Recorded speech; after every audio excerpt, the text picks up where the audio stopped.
Hello students, welcome to class. मैं हूं आपका मैथ्स एजुकेटर कृष्ण चौधरी और आज मैं आपको पढ़ाऊंगा एक्सरसाइज 1.3 का क्वेश्चन नंबर 3। बेटा क्वेश्चन नंबर 3 में हमारे 3 पार्ट्स हैं और तीनों पार्ट्सों को हम बारी बारी से सोल्व करेंगे। चलिए शुरुआत करते हैं क्वेश्चन नंबर 3 के फर्स्ट पार्ट से। फर्स्ट पार्ट है मेरा 1/√2 और मुझे इसको प्रूव करना है एक अपरिमेय संख्या यानी कि इरेशनल नंबर। मुझे ये प्रूव कर देना है कि 1/√2 एक इरेशनल नंबर है। ठीक है, शुरुआत करते हैं सॉल्यूशन से। इसके मैं मान के चलता हूं इसको एक रेशनल नंबर यानी परिमेय संख्या, माना 1/√2 एक परिमेय संख्या है। ठीक है, कैसी संख्या है? परिमेय संख्या है।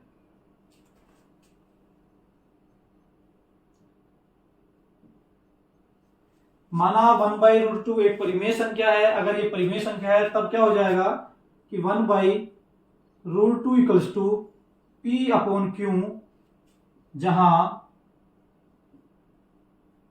P व Q तो पूर्णांक है बेटा मेरे। ठीक है, P और Q कैसे नंबर हैं? पूर्णांक हैं। और दूसरी चीज जो मेरा Q है वो 0 नहीं होगा, Q नॉट इक्वल्स टू 0। ठीक है, अब मैं इसको मान के चलता हूं जो मेरे P और Q है उनमें कोई भी सारनिष्ठ अभाज्य गुणनखंड नहीं है। माना P व Q में एक के अतिरिक्त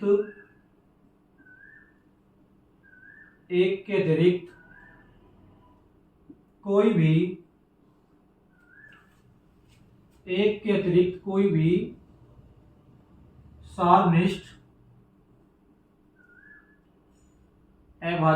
सारनिष्ठ अभाज्य गुणनखंड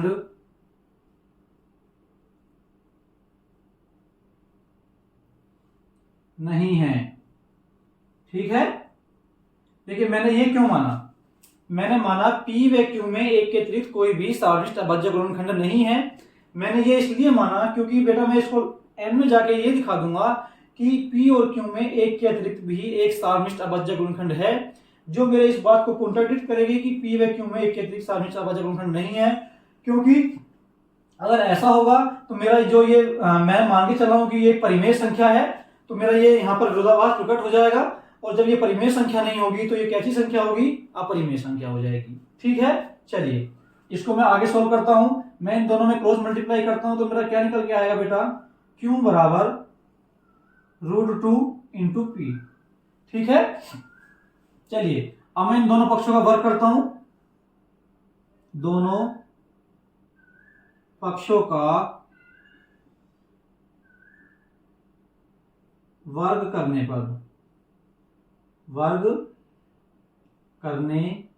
पर ठीक है, जब मैं इन दोनों पक्षों का वर्ग करता हूं तो मेरा क्या निकल के आएगा बेटा? Q² equals to 2P²। ठीक है, मेरा निकल के आया Q का वर्ग करा तो Q², √2 का मैंने वर्ग किया तो 2 आया और मैंने P का वर्ग किया तो P² आया। ठीक है, बच्चों यहां तक समझ में आया? देखिए अब इससे आगे जो हमारा क्वेश्चन है वो ये कहता है कि जो मेरा ये Q² है वो किससे डिवाइड हो रहा है? इधर 2 से। भाई अगर मैं ये कोई नंबर होता तो मैं इसको 2 से काट सकता था, यानी कि Q² किससे विभाजित होता है? 2 से। Q² संख्या 2 से विभाजित है। 2 से विभाजित है। अगर देखिए ये 2 से मेरा विभाजित है Q² तो मेरा Q जो होगा वो भी 2 से विभाजित होगा। ठीक है, इसलिए Q भी संख्या 2 से विभाजित होगा। ठीक है भाई, देखिए मेरा Q² 2 से विभाजित होता है और Q भी 2 से विभाजित होता है। Q 2 से विभाजित क्यों होता है बेटा? मेरी थ्योरम है, थ्योरम 1.3, उसमें यह कहता है कि कोई नंबर उसका वर्ग अगर किसी इंटीजर से डिवाइड होता है, किसी अभाज्य संख्या से डिवाइड होता है, तो जो क्यू होगा, जो दूसरा उसका जो वर्गमूल होगा वो भी उस अभाज्य संख्या से विभाजित होगा। ठीक है, अगर ये q भी संख्या 2 से विभाजित होता है तो मेरा ये क्या हो जाएगा, तब मैं बोलता हूं q इक्वल्स टू, तब मैं क्या बोलता हूं, q इक्वल्स टू r, और r मेरा कैसा है, r कोई एक इंटीजर है। ठीक है, कैसा है, कोई एक पूर्णांक है। अब मैं वही जो मैंने यहां पे किया, दोनों पक्षों को मैं वर्ग करता हूं, दोनों पक्षों का वर्ग करने पर, मैं इधर दोनों पक्षों का वर्ग करता हूं तो मेरा ये क्या हो जाएगा, q का स्क्वायर इक्वल्स टू 4r का स्क्वायर। ठीक है, मेरा यहां पर q का स्क्वायर क्या था, मेरा q का स्क्वायर था यहां पर 2p स्क्वायर, तो मैं 2p स्क्वायर को यहां पे रख लेता हूं। q स्क्वायर की क्या रख लूंगा मैं, 2p स्क्वायर को, तो 2p स्क्वायर इक्वल्स टू क्या हो जाएगा, 4r स्क्वायर हो जाएगा। मैं 2 से 4 को कैंसिल कर देता हूं, तो मेरा क्या इंप्लाई हो जाएगा बेटा ये कि p square equals to 2r square. ठीक है, p स्क्वायर इक्वल्स टू क्या हो गया, 2r स्क्वायर, यानी कि जो मेरी कंडीशन यहाँ पे हुई थी q square equals to 2p square, वही लगभग यहाँ पे हुई। तो मैं ये बोल दूंगा कि मेरा p स्क्वायर 2 से डिविजिबल है। मैं क्या बोल दूंगा कि p स्क्वायर संख्या 2 से डिविजिबल यानी कि विभाजित है। देखिए, अगर p स्क्वायर विभाजित है तो मेरा बेटे p भी विभाजित होगा, p भी संख्या 2 से विभाजित होगा। ठीक है, अब एक चीज यहां देखिए, देखो क्योंकि q भी संख्या 2 से विभाजित है और p भी संख्या 2 से विभाजित है, यानी कि इन दोनों का p और q का कॉमन फैक्टर क्या हुआ, 2 हुआ कि नहीं। देखो इधर मैं बोलता हूं q भी संख्या 2 से विभाजित है, p भी संख्या 2 से विभाजित है, यानी कि जो मेरा नंबर 2 है वो p और q दोनों का कॉमन फैक्टर है। तो मैं इसमें क्या बोलूंगा, क्योंकि p व q दोनों संख्या 2 से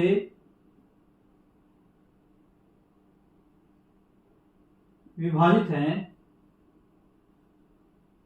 देखिए, क्योंकि ये दोनों से विभाजित हैं तो इन दोनों का सार्वनिष्ठ अभाज्य गुणनखंड हो जाएगा। तब 2 मैं लिखूंगा संख्या 2, सॉरी, तब संख्या 2 p व q का सार्वनिष्ठ अभाज्य गुणनखंड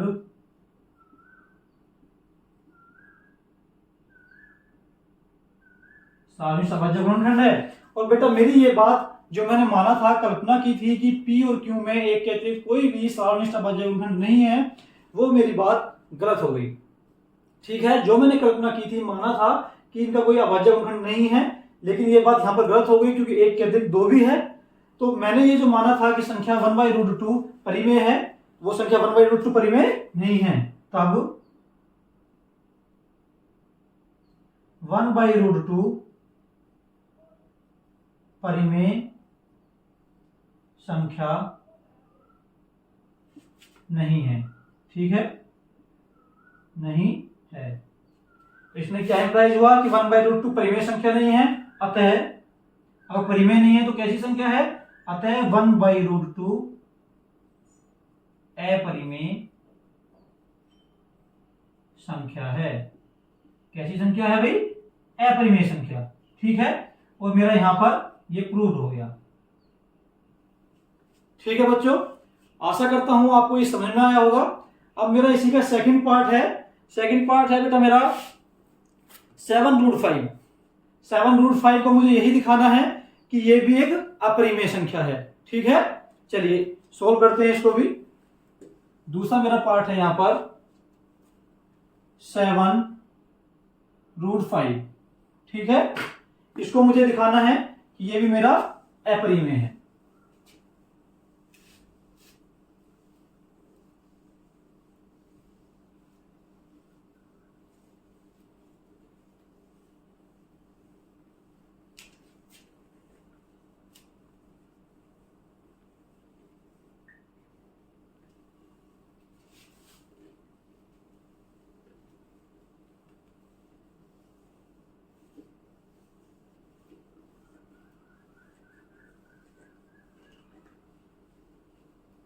चलिए इसको सोल्व करते हैं बेटा।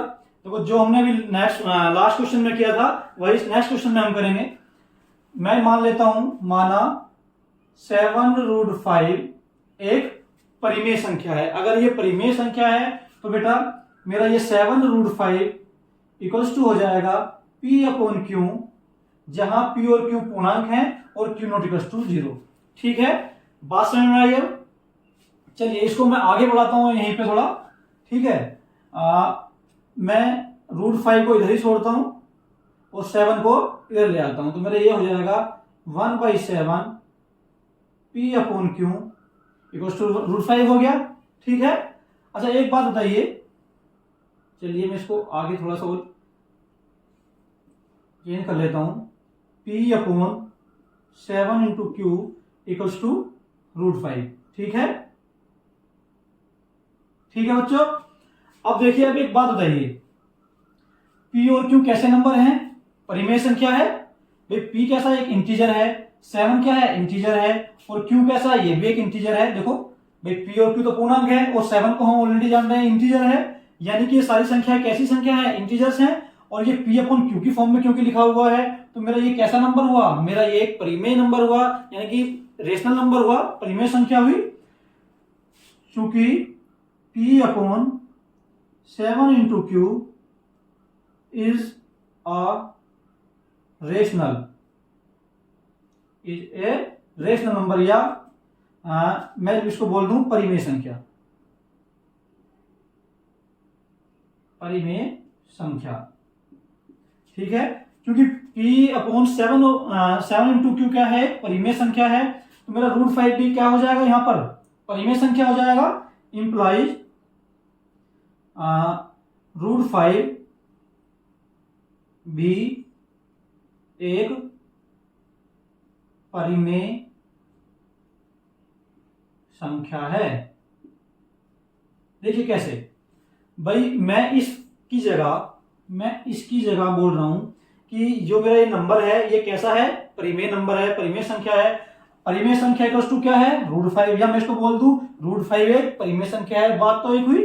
ठीक है, जब यहां निकल के ये सोल्व करके मैंने देखा कि √5 एक परिमेय संख्या है, और मैंने अपने लास्ट हमने एक्सरसाइज में पढ़ा था, लास्ट क्वेश्चन हमने भी पढ़ा था, मेरा क्वेश्चन नंबर फर्स्ट ही था ये, कि √5 एक अपरिमेय संख्या, ये हमने प्रूव भी किया था। और हम ये जानते भी हैं कि √5 एक कैसा नंबर है? ये एक अपरिमेय संख्या है, ये एक रेशनल नंबर है। ठीक है, कैसा नंबर है? ये रेशनल नंबर है। और मेरा यहां निकल के क्या आया कि ये एक परिमेय संख्या है, यानी कि रेशनल नंबर है। तो ये बात बेटा मेरा हमारी कॉन्ट्राडिक्ट कर गई यहां पर। इंप्लाइज ये है एक विरोधाभास है, कॉन्ट्राडिक्ट यानी कि विरोधाभास है। यह एक विरोधाभास है कि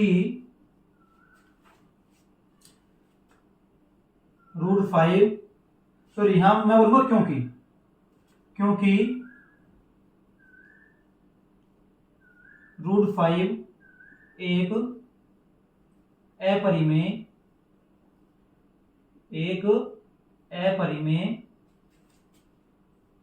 संख्या है, एक अपरिमेय संख्या है। भाई यहां मेरा निकल के आया √5 एक परिमेय संख्या है, और मैं जानता हूं कि √5 एक अपरिमेय संख्या है। ठीक है, अगर √5 एक अपरिमेय संख्या है तो बेटा मैंने जो मान के चला कि यहाँ 7√5 एक परिमेय संख्या, ये गलत है।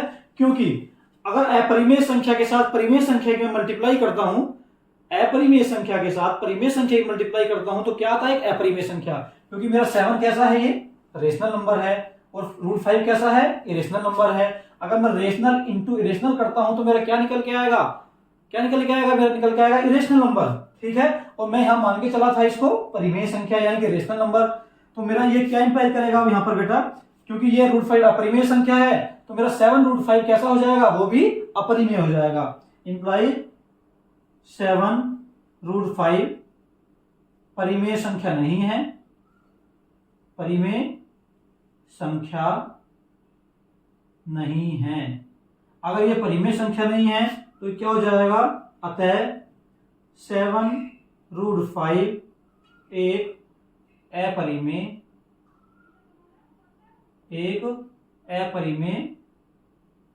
संख्या है। ठीक है, समझ में आया, और मैंने ये प्रूव कर दिया यहां पर।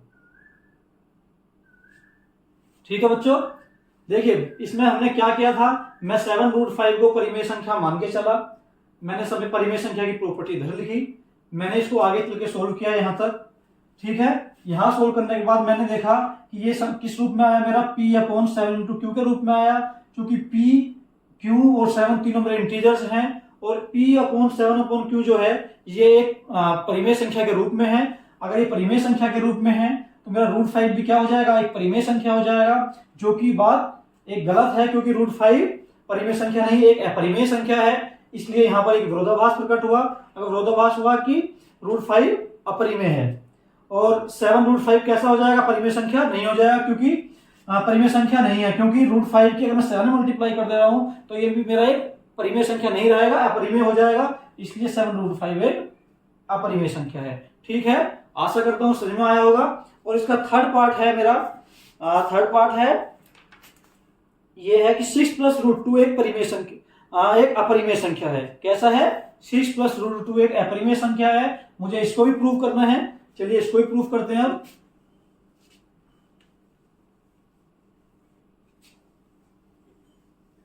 देखिए ये बहुत सिंपल क्वेश्चन होते हैं। देखिए हमको इसमें रेशनल नंबर प्रूव करना था, तो हम मान के चले इसको रेशनल नंबर, और रेशनल नंबर मान के मैं इसको कॉन्ट्रैक्टेड क्लास में कर देता हूं कि ये रेशनल नंबर नहीं है। अगर ये रेशनल नंबर नहीं है तो कैसा नंबर हो जाएगा, इरेशनल नंबर। ठीक है, यही हम इस क्वेश्चन में करेंगे। मेरा क्वेश्चन है ये, मुझे प्रूफ करना है 6 + √2 एक अपरिमेय संख्या है। क्या है, 6 + √2। मेरा क्वेश्चन नंबर थर्ड पार्ट ये है बेटा। थर्ड पार्ट क्या है, 6 + √2।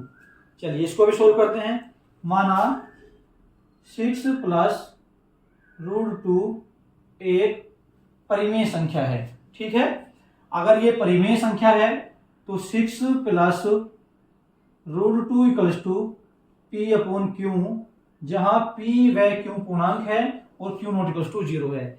सेम जैसे सेकंड पार्ट किया था, इसको वैसे ही सोल्व कर लेंगे हम। ठीक है, तो मेरा ये क्या हो जाएगा, √2 मैं 6 को इधर ले आता हूं, -6 हो जाएगा। √2 P/Q -6 हो गया। देखिए चूंकि P और Q कैसे हैं, इंटीजर्स है, 6 कैसा है, इंटीजर है। P और यहां देखिए P/Q क्या है, रेशनल नंबर, और ये इसको नीचे अगर मैं 1 मान लूं तो ये भी मेरा P/Q की फॉर्म में हो गया, और P/Q की फॉर्म में हो गया तो ये भी मेरा रेशनल नंबर हो गया। अगर मैं रेशनल नंबर में से रेशनल नंबर डिवाइड करता हूं तो मेरा क्या आएगा, रेशनल नंबर ही आएगा बेटा। ठीक है, तो मेरा ये पूरा का पूरा कैसा हुआ, रेशनल नंबर हुआ, क्योंकि P/Q -6 एक परिमेय संख्या है। कैसी संख्या है, परिमेय संख्या। देखो परिमेय संख्या क्यों है, मैंने बता दिया कि P/Q क्या है, परिमेय, और 6/1 क्या है, परिमेय। परिमेय में से परिमेय घटाता हूं तो क्या आएगा, परिमेय संख्या ही कोई रिजल्ट निकल के आएगा। और क्योंकि ये टोटल क्या हो गया, फिर मेरा परिमेय संख्या हो गया। अब ये परिमेय संख्या है तो ये क्या इंप्लाइज करता है कि √2 √2 इसकी जगह मैं क्या बोलूंगा, परिमेय। √2 परिमेय संख्या। ठीक है बच्चों, अब मैं ये जानता हूं कि √2 परिमेय संख्या है या अपरिमेय, बताइए। √2 कैसी संख्या है, √2 क्योंकि हमने पढ़ा है और ये बिल्कुल अटल सत्य है कि √2 एक अपरिमेय संख्या है। कैसा है, अपरिमेय संख्या। तो यहाँ क्या होगा, एक विरोधाभास आ गया बेटा। हमने सोल्व किया तो हमें परिमेय निकल के आया, और हम जानते हैं कि √2 कैसा नंबर है, एक अपरिमेय नंबर है। तो ये मेरा विरोधाभास हो गया कि √2 परिमेय संख्या, जो मेरा √2 है वो परिमेय संख्या नहीं है। ठीक है बेटा, अब मैं यहाँ √2 की जगह क्या रखता हूं मैं, क्योंकि मैं लिख देता हूं पहले, इंप्लाई सिंस वी नो चूंकि √2 एक अपरिमेय संख्या है,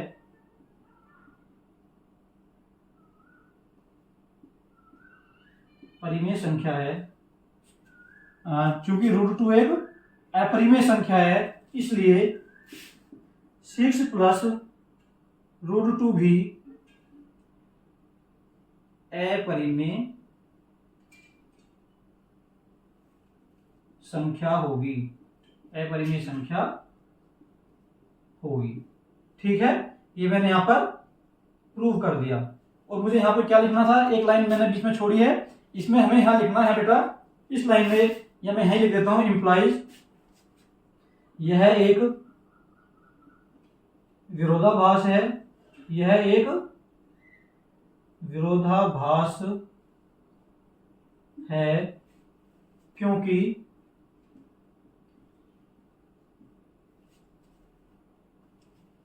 √2 एक अपरिमेय संख्या है। ठीक है, तो ये क्या इंप्लाई हो जाएगा, अतः 6 प्लस √2 भी अपरिमेय संख्या है। ठीक है,